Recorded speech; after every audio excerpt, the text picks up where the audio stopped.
Welcome to Motivational Humanity. You are not alone. Close your eyes for a second and picture a glass of water sitting right at the edge of a table. It hasn't fallen. Nothing is wrong with it. But something in you already knows it's one bump away from shattering. That's what it feels like to live inside a nervous system that's been quietly overwhelmed for years. Not broken. Not falling apart on the outside. Just one small bump away from spilling. Most of us think trauma only belongs to people who lived through something enormous. A war. A funeral no one saw coming. A single night that changed everything. And because your life doesn't have a chapter like that, you've probably told yourself, I don't have trauma. I just have a personality that's a little intense. But here's the truth. Almost no one says out loud, trauma doesn't need an explosion to take root. Sometimes it grows in silence. In a childhood bedroom where nobody came when you cried. In a home where love showed up only when you were useful. In a version of you that learned to grow up fast so you'd never be seen as too much. Neuroscience has a name for what's really happening underneath those quiet years. It's not a flaw in your character. It's your nervous system, still guarding a door that doesn't need guarding anymore. So today, I want to ask you something gentle but important. What if the things you call just who I am are actually old wounds still running the show? Welcome back, beautiful soul. I'm so glad you're here. Today we're walking through 9 quiet signs of unhealed trauma. And if even one of them lands close to home, I want you to stay until the end, because I'm going to show you exactly how to begin softening it. You brace yourself when life gets good. Have you ever landed something wonderful? A promotion, a new love interest who treats you well, a stretch of weeks where everything is just fine. And instead of relaxing into it, your stomach tightens? A quiet voice inside whispers, don't get comfortable. This won't last. Most people would call that a pessimistic streak. But neuroscience tells a very different story. If you spent your early years in a home where calm could flip into chaos without warning, a parent's mood swinging like weather, safety that depended on nobody's tempo but its own, your brain adapted. It learned that peace was the dangerous part, because peace is exactly when the storm used to hit. Your amygdala, the almond-shaped alarm system tucked deep in your brain, becomes so overtrained that it treats stillness itself as suspicious. Even your reward circuitry, the dopamine pathways meant to let you enjoy good things, gets rewired to feel more at home in tension than in ease. It isn't that you don't want good things. It's that some part of you is still waiting for the other shoe. Because the last several times things felt good, they didn't stay that way. You mistake control for safety.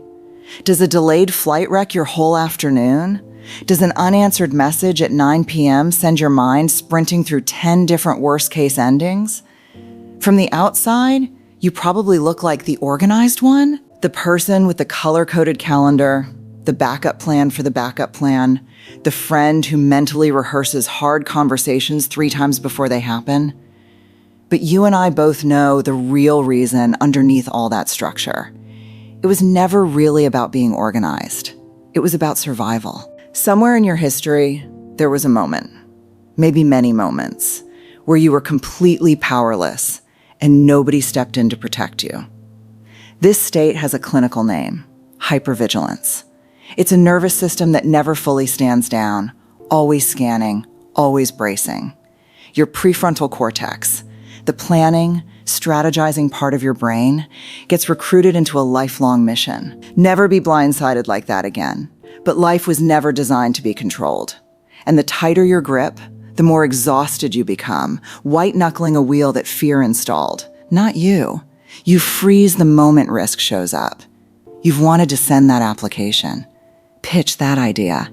Say the true thing out loud in the group chat. And yet, somehow, your finger never quite presses send.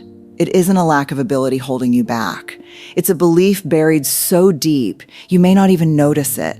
If I fail, it won't just feel bad. It will prove I was never enough to begin with. For someone carrying unresolved wounds, a small stumble doesn't register as an off day. It registers as a verdict. A piece of critical feedback lands in the brain like a slammed door. So instead of treating mistakes as information, you treat them as a referendum on your worth.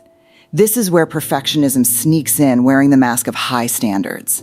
Underneath, it's really armor. If growing up, love and attention arrived only when you achieved something, a good report card, a flawless performance, being no trouble at all, you likely absorbed a devastating equation. I only get to matter when I get it right. Attachment researchers have long shown that when a child's care is inconsistent, the child grows into an adult haunted by one fear above all others. One slip, and I'll be left behind. So no, you're not lazy, and you're not weak. You're protecting yourself from a kind of abandonment that once felt unbearable. But sometimes, and this part stings a little, what's really stopping you isn't the fear of falling short. It's the fear of the success waiting on the other side, because success comes with its own kind of spotlight. If you're the kind of person who processes psychology content like this on your commute, during a workout, or right before bed, our full audio library lives wherever you get your podcasts. Search Motivational Humanity. Now, let's keep going, because sign 4 is the one almost nobody expects. You sabotage the very thing you built. Here's a paradox that trips up even the most self-aware people. Why would anyone quietly demolish something good they worked hard to create? Psychologists call it self-sabotage, and often it's driven by a fear of success rather than a fear of failure. When you finally achieve something meaningful, a thriving relationship, a business gaining traction, a body that finally feels healthy, the spotlight turns towards you. Expectations climb. Responsibility deepens. For anyone who has known real loss, who has watched good things vanish without warning, standing at the top doesn't feel triumphant. It feels exposed. Your brain runs a silent simulation. If I keep this, I'm responsible for it. If people expect more from me and I can't deliver, then what happens? If this gets taken from me later, wouldn't it hurt less if I let it go now? This is sometimes called waiting for the other shoe to drop. The sense that disaster hasn't ended, it's simply paused. An alarm system trained only in chaos cannot tolerate a long, quiet stretch of calm. So you might unconsciously light the match yourself, because ending the story on your own terms feels safer than waiting for it to end on someone else's. And when your mind is constantly bracing for a collapse that hasn't happened yet, the very first casualty is your ability to focus. Your mind keeps quietly leaving the room. You're in a meeting, or 3 pages into a book, or mid-conversation with someone you love, and suddenly you surface and realize you weren't really there. The words slid right past you. Someone asks, "Did you hear me?" And you genuinely don't know. Before you blame your age, your sleep, or your phone, consider this. Unresolved trauma often produces a very specific fog through a process called dissociation. In people carrying long-term unresolved stress, cortisol can sit at elevated levels far longer than it should. Over time, that chronic stress reshapes the hippocampus, the part of your brain responsible for organizing memory and experience. Meanwhile, your nervous system is running a constant background program, managing anxious undercurrents, and eventually the whole system overloads. Picture a laptop with 60 tabs open. Eventually, everything lags. Dissociation works like a circuit breaker. When the internal pressure crosses a threshold, your brain quietly unplugs your awareness from the present moment to protect you from overload. It isn't a malfunction. It's your mind waving a small flag that says, something unresolved still needs your attention before I can run at full capacity again. You've turned independence into a wall. You handle everything. The finances, the repairs, the logistics, the emotional labor of an entire household. Solo. Someone offers a hand and you wave them off before the sentence is even finished. I've got it. I'm fine. You would rather quietly break than send one text asking for help. Here's the harder truth underneath that armor. This often isn't strength. It's a wound sometimes called the invisible child. The child who, during the years that mattered most for learning to trust others, reached out and found no one there. Who cried and wasn't comforted. Who asked for help and was made to feel like an inconvenience for asking. Your nervous system absorbed a brutal lesson early. Needing people is dangerous because needing them is how you get disappointed. So the fierce self-reliance you wear now isn't confidence. It's a suit of armor over the softest, most undercared for part of you. You want, more than almost anything, to be held up by someone. You're just terrified of reaching out and finding empty air again. And every time you carry it all alone, you're pressing your feelings down harder, layer by layer, until something eventually has to give.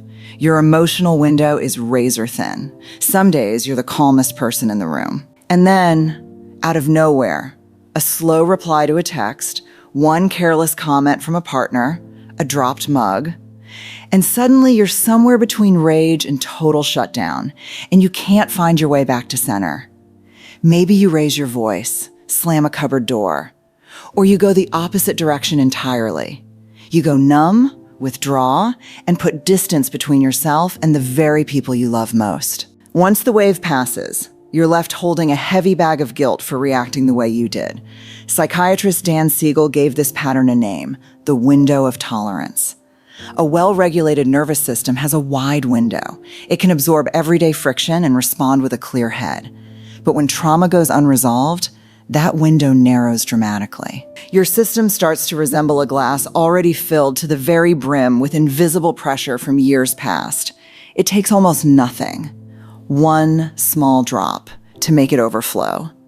You are not a bad person for reacting this way. That outburst is often a reflexive signal from a body that has, mistakenly, concluded that it isn't safe anymore. Your worth comes with fine print. You only feel like you matter when you're being useful, achieving something, or making sure nobody's disappointed in you. Strip away the accomplishments, the praise, the being needed, and underneath, there's a hollow feeling that whispers you're not enough on your own. This is conditional self-worth. You've quietly tied your value to what you produce instead of who you already are. You don't yet believe you deserve love simply for existing. It's why you can collect achievement after achievement, receive compliment after compliment, and still feel strangely empty. Praise works like a painkiller. It eases the ache for a moment, then wears off, and you're already chasing the next milestone, terrified of falling behind. And the moment someone genuinely loves you, a quiet fear creeps in. If they ever really see me, will they still stay? This pattern almost always traces back to childhood, to the earliest people who mirrored your worth back to you, and only offered warmth when you performed well, then withdrew it the moment you made a mistake. Your brain absorbed that exchange as the blueprint for how love works. So now, as an adult, no one else even needs to question your worth.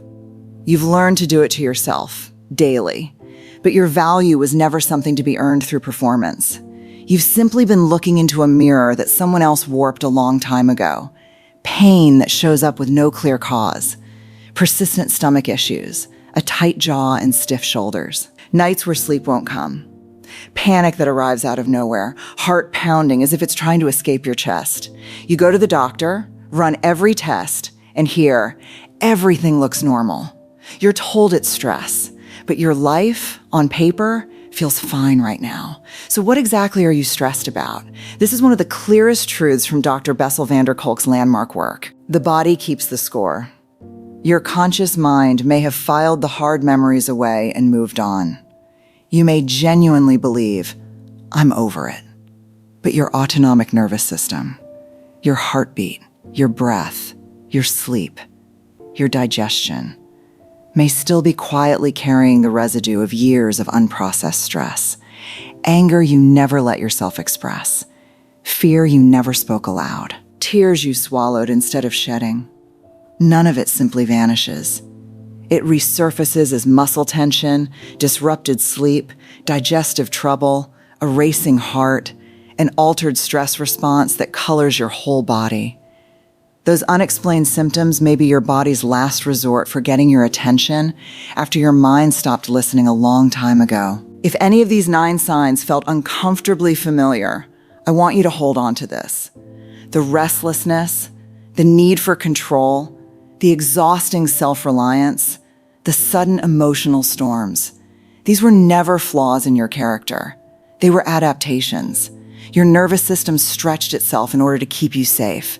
Those patterns helped you survive something. But survival mode was never meant to become a permanent address. Healing isn't about forcing yourself into relentless positivity.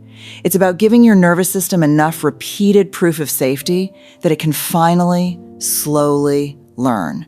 Right now is not back then. Here are 4 small ways to begin. 1. Don't believe every alarm your mind sets off. When the amygdala fires, it floods you with worst-case thinking and insists it's the truth. You don't need to fight those thoughts into silence. Instead, try a simple shift called cognitive diffusion. When "I'm a failure, nobody needs me" shows up, try saying instead, "I'm noticing the thought that I'm a failure." That tiny reframe tells your brain, this is a passing thought, not a verdict. 2. Don't try to think your way out of panic. When anxiety spikes, don't chase it with more thinking. Come back into your body through your senses. This is called somatic grounding. Press your palm flat against a cold countertop. Listen closely to a fan or the hum of traffic. Hold an ice cube until your fingers ache. Feel your feet pressing into the floor beneath you. These small physical anchors interrupt the spiral and send your body one clear message. Right here, right now, I am safe. 3. Don't carry everything by yourself. For someone wired toward extreme independence, asking for help can feel like exposing a weakness. So start small. Ask a coworker to hold the door. Ask a friend to grab you a coffee. Simply say out loud, "I'm feeling a little stretched thin today." When you take that small risk and receive an ordinary, kind response, your nervous system quietly updates its old data. Speaking up is safe. My needs are not a burden. 4. Stop waiting for someone else to hand you your worth. Instead of chasing the next achievement, hoping it will finally make you feel like enough, begin repairing your own inner mirror. This process is sometimes called reparenting. When a wave of hurt or vulnerability rises, don't scold yourself the way someone once scolded you for being too sensitive. Instead, speak to the younger version of you still living inside. "I'm really hurting right now, and that makes complete sense." That single sentence, repeated often enough, starts to loosen a belief that's been running your life for years. In the end, it was never about how many of these 9 signs you recognized in yourself. What matters is whether you can start meeting those signs with a little more compassion instead of judgment. Healing isn't about becoming a different person. It's about finally putting down the survival tools you no longer need and learning what it feels like to simply live in the present instead of constantly bracing for the past to repeat itself. Now I want to hear from you. Out of all 9 signs, which one felt like it was written about your life? Type the number in the comments below. Just the number, 3 inches or 7. Because I read every single one. And your honesty might be the exact permission slip someone else scrolling through today needs to finally feel less alone.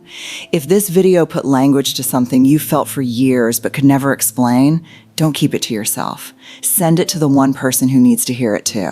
And if you want to keep uncovering what's really happening beneath the surface, hit subscribe, turn on notifications, and join thousands of others walking this same road toward peace. I'm so proud of you for staying until the end. That alone tells me something about who you're becoming. I am reclaiming my peace.